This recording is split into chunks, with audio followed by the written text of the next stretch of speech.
Sinon, c'est que lui, donc, nous, on n'a rien d'autre à dire.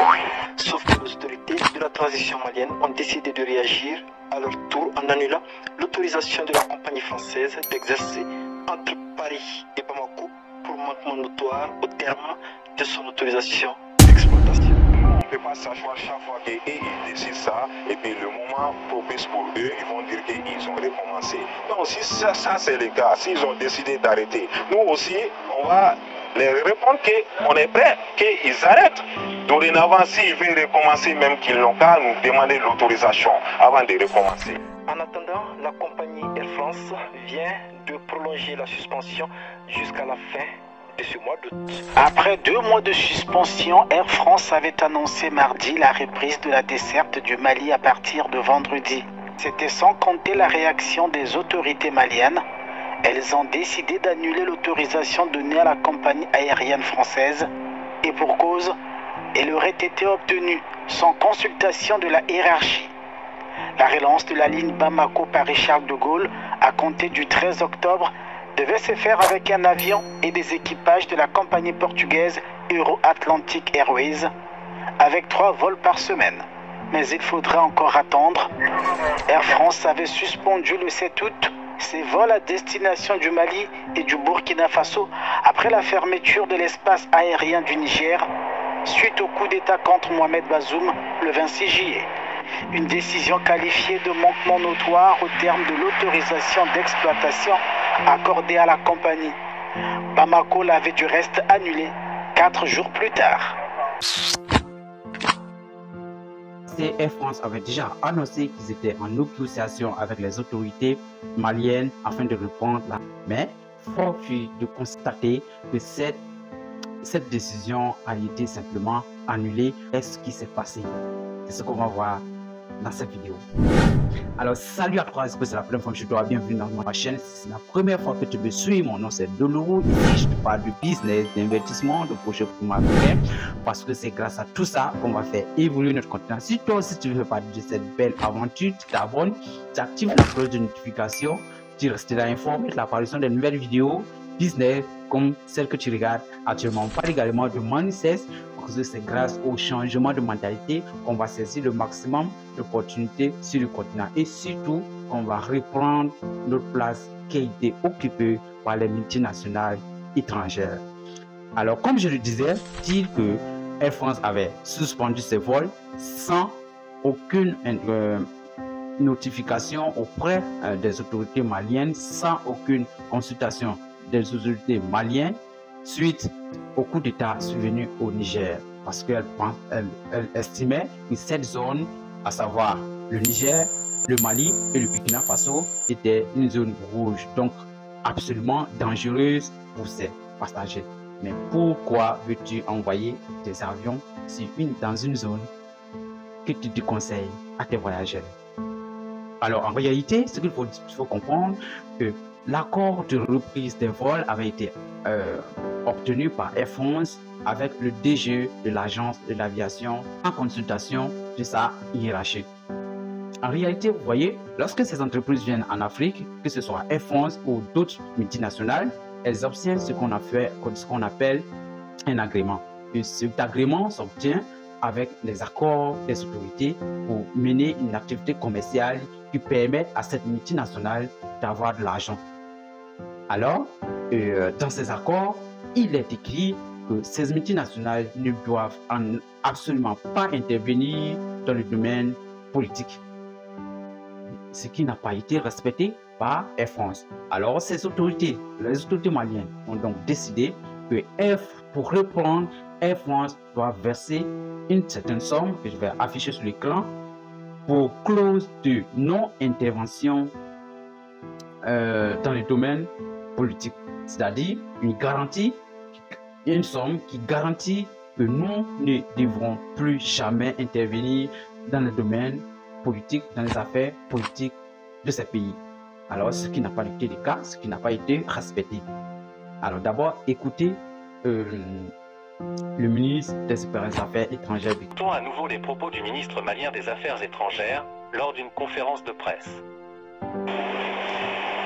On se lève une compagnie, vous avez des conventions. Il y a des gens qui quittent les États-Unis, ils sont dans l'avion avant d'arriver à Paris, tous les vols sont annulés, ils sont à Tunis encore, ils n'ont pas pu arriver ici. La compagnie se lève seulement, dit que nous on a fermé parce qu'on a des problèmes avec le Mali. Alors il n'y a aucun problème. Si c'est pour sanctionner le Mali parce que le Mali a supporté le Niger, on va le faire, on le fera. Ça va pas nous dissuader par rapport à ça. Donc on a aussi mis la réciproque, on a appelé Air France. C'est-à-dire que maintenant que vous dites que vous allez reprendre le 11 là, vous ne reprenez pas le 11.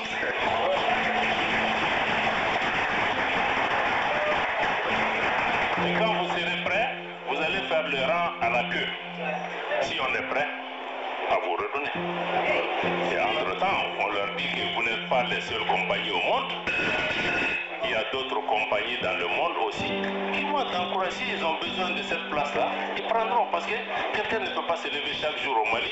J'ai fermé, j'ai ouvert, j'ai fermé, j'ai ouvert. Non.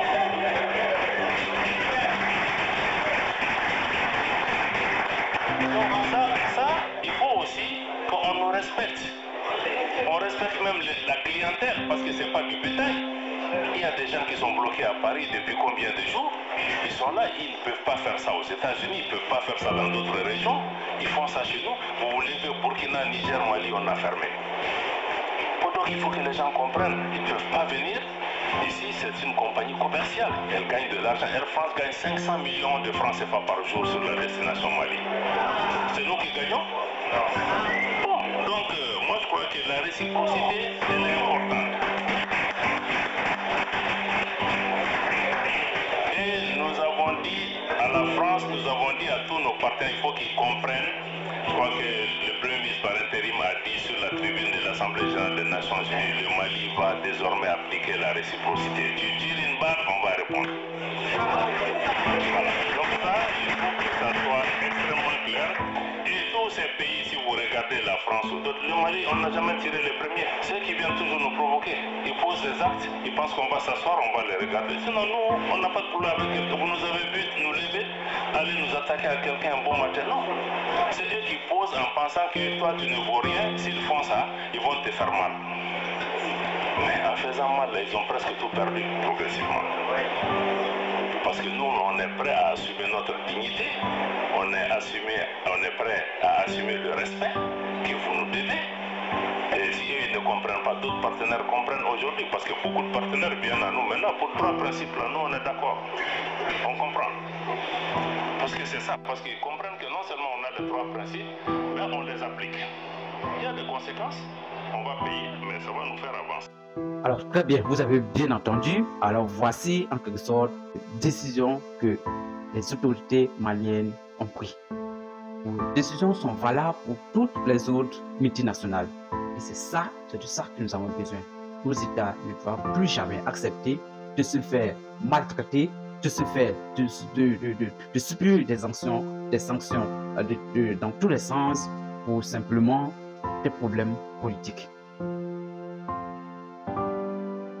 Et en plus, nous devons comprendre en réalité en Afrique, plus nous avons besoin de ces multinationales, plus elles ont besoin de nous. En réalité, Air France fait une activité commerciale. Air France a décidé de reprendre parce qu'elle a vu que la perte était énorme. En réalité, Air France a vu qu'elle perdait énormément d'argent avec cette décision qu'elle a prise, qui la condamne elle-même. Parce que c'est une activité commerciale qui lui permet d'avoir de l'argent, qui permet à la France d'ailleurs d'avoir de l'argent. Et lorsque cette activité s'arrête, on pense que ça joue seulement sur les autorités maliennes, on pense que c'est une sanction pour les autorités maliennes, sans penser à ce que cette société fait rentrer comme argent en France. Alors je vous dis que c'est plus de 35 milliards de francs CFA perdus par cette société. Comme l'a dit le ministre, cette entreprise gagne jusqu'à 500 millions de francs CFA. Je dis bien 500 millions de francs CFA par jour sur cette ligne Paris-Bamako. Alors voyez-vous, plus nous avons besoin d'eux, plus ils ont besoin de nous. Alors dites-moi ce que vous pensez en commentaire. C'est juste ce que je voulais partager avec vous. Et surtout partagez la vidéo parce que c'est ensemble qu'on va réussir. Merci et à bientôt pour une nouvelle vidéo. Peace out.